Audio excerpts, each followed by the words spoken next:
Olá, seja muito bem-vindo ao nosso canal aqui no YouTube. Meu nome é Marcelo Vanderlei, sou ex-auditor fiscal da Receita Federal e hoje eu queria falar de um tema muito importante que é o monitoramento de operações financeiras através de Pix, moedas digitais e outras situações que estão acontecendo por força dessa instrução normativa 2219 de 2024, que passa a valer agora a partir de 1º de janeiro de 2025.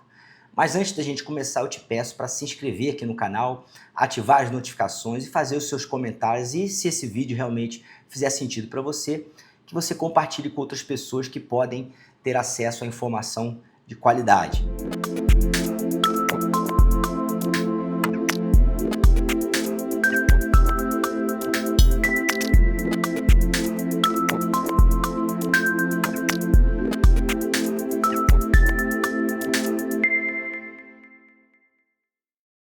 Começando a falar um pouco sobre o histórico, desse monitoramento. Isso não começou agora, isso já vem desde lá de trás com a criação da CPMF. A CPMF foi criada com a Lei 9.311 de 96, foi chamada de Imposto do Cheque e depois foi extinta. E quando foi extinta a CPMF, foi criada aí a DMOF, que era a Declaração de Movimentação Financeira, através do qual os bancos eram obrigados a informar valores globalmente movimentados de pessoas físicas e jurídicas, considerando o limite de R$5.000, se não me engano, e R$10.000 para pessoas jurídicas e R$5.000 para pessoas físicas. Isso evoluiu, passou a ser denominado, essa declaração chamada DMOF passou a ser denominada e-financeira e existia em conjunto com a chamada DECRED, que era uma declaração muito parecida que obrigava as administradoras de cartões de crédito também a informar valores, gastos, que eram feitos não só por pessoas físicas ou jurídicas, também acima de um determinado valor. O fato é que isso não tem nada a ver com imposto sobre PIX, isso vem sendo tratado como a volta da CPMF, alguma coisa nesse sentido, e eu achei interessante fazer esse vídeo para esclarecer alguns pontos, porque eu conheço profundamente isso, trabalhei na Receita Federal em Brasília, num grupo especial de fiscalização somente com pessoas físicas, utilizando dados de movimentação financeira. Já tive a oportunidade de ministrar cursos sobre a Lei Complementar 105, que fala do sigilo bancário, portanto, eu tenho a vivência do outro lado e vou compartilhar algumas informações importantes para você. Primeiramente, em relação às presunções de omissão de receita, tá? Porque nada serve a informação crua ali de movimentação financeira. O governo não pode, o Estado não pode cobrar um imposto em cima de um PIX. Esse imposto não existe, tá?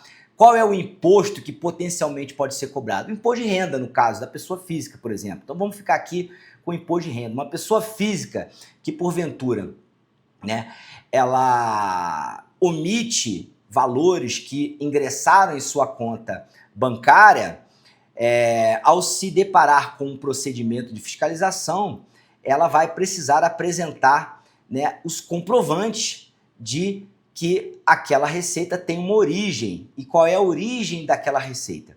Isso está no artigo 42 da Lei 9.430, que trata exatamente isso.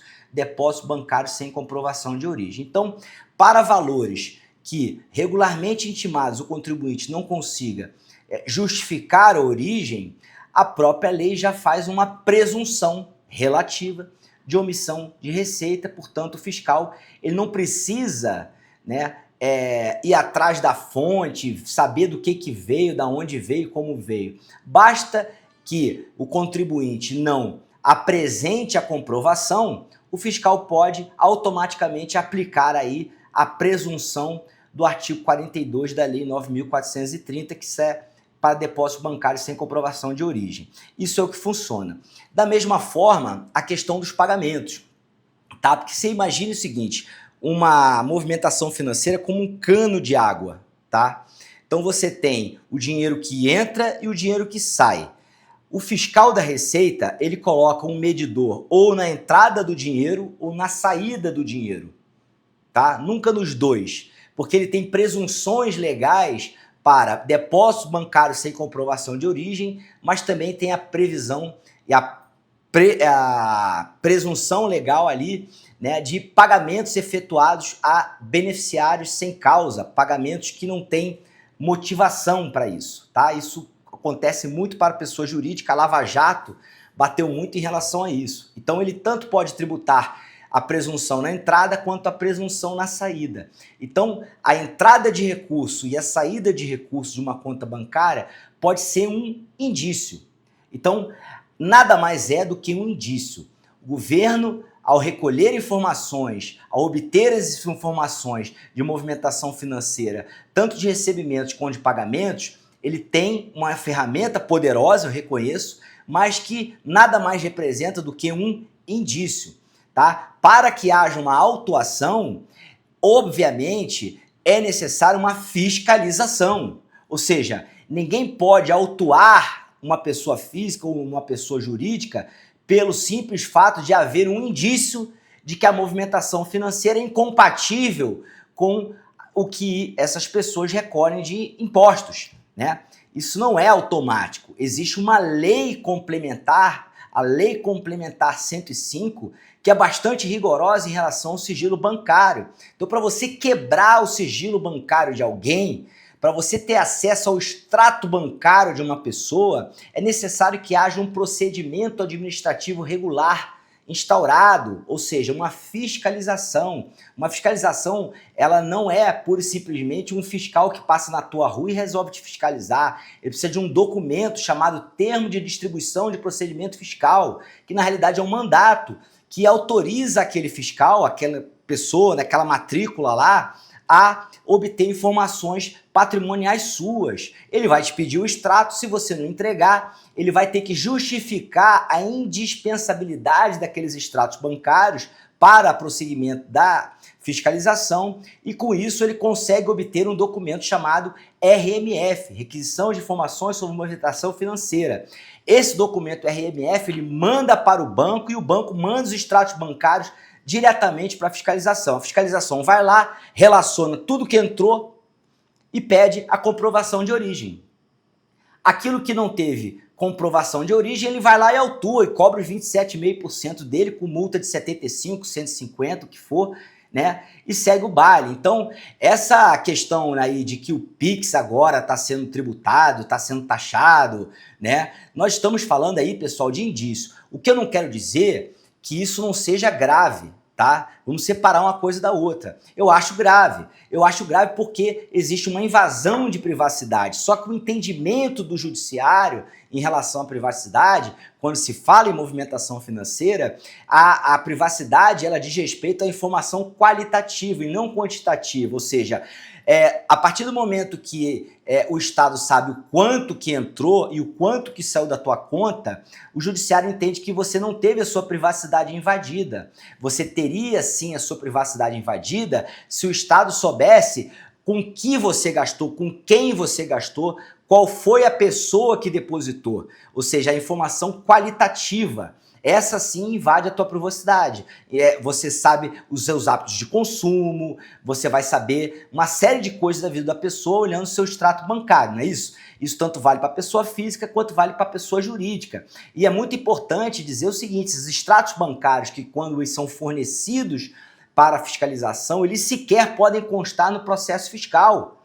Tá? Eu já vi fiscal respondendo à corregedoria porque juntou extrato bancário em processo fiscal. Então, ele tem que devolver esse extrato bancário, fazer um termo de destruição dessas informações aí. Então, a questão do extrato bancário é tratada, assim, com muita seriedade pelo fisco, né? Não porque ele quer, mas porque ele é obrigado a fazer dessa forma, haja vista que você tem lá o decreto 3724 de 2001, que fala da questão da RMF, você tem a Lei Complementar 105, que fala da questão do sigilo bancário, e a questão do sigilo fiscal, que está no próprio Código Tributário Nacional, no artigo 198. Portanto, existem uma série de leis, uma série de normas que deverão ser observadas, e isso, né, dificulta aí, de certa maneira, o acesso imotivado a dados qualitativos, ao seu extrato bancário propriamente dito. Portanto, a Instrução Normativa 2219 de 2024, ela não dá direito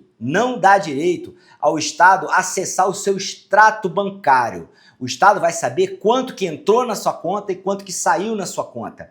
Outras operações também, como com criptomoedas, Pix e tudo mais. O Pix estava fora da Decred, aliás, o Pix estava fora da DMOF, nem existia na época de declaração de movimentação financeira, estava fora do e-financeiro e passou a ser incluído agora com a Instrução Normativa 2219, porque até então não existia esse meio de pagamento, tá? Então, está sendo feito muito alarde e a culpa disso também é da Receita Federal, que não vem a público esclarecer da forma que deveria, né, para que a população não se desesperasse. Portanto, tem muita gente achando aí que vai ser fiscalizado, tem gente agora que não quer mais aceitar Pix. Isso vai causar um pânico desnecessário na população e por isso que eu gravei esse vídeo. E se você realmente acha que isso faz sentido, compartilhe com outras pessoas, né? Eu vivi 14 anos na Receita Federal como auditor fiscal e eu sei o que eu estou falando. Portanto, a Instrução Normativa ela não inventou algo que não existia.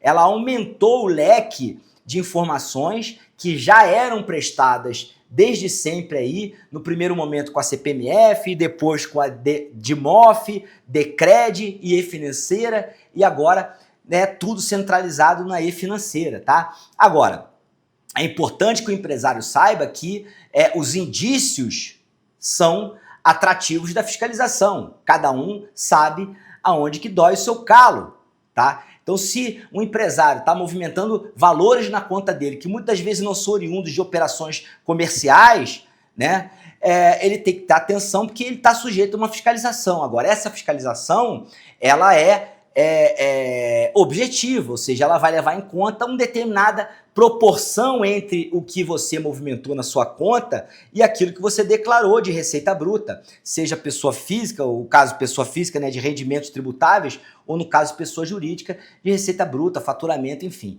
Tudo isso é indício, tá? Então, o indício ele faz com que você seja fiscalizado. E ao ser fiscalizado, existe uma regra, um procedimento. O fiscal não pode ultrapassar isso. O fiscal não pode, no Bradesco, pegar o teu extrato bancário e bater na tua porta. Ele precisa te pedir primeiro. E se aquele dado, se aquela informação de extrato bancário não for indispensável para aquela fiscalização, que tem um objeto próprio, ainda assim não vai poder ter acesso, tá? Então a gente precisa esclarecer isso. Não é motivo de pânico, mas é motivo de preocupação, porque o Estado está, sim, cada vez mais concentrando informações, aumentando o aperto, e a tecnologia é algo que está aí para todo mundo usar, não só para você, mas também para o Estado, para a Receita Federal, para todo mundo. Correto, pessoal? Era esse o recado que eu queria dar para você. Se você gostou desse vídeo, compartilhe, curte, comente e até a próxima.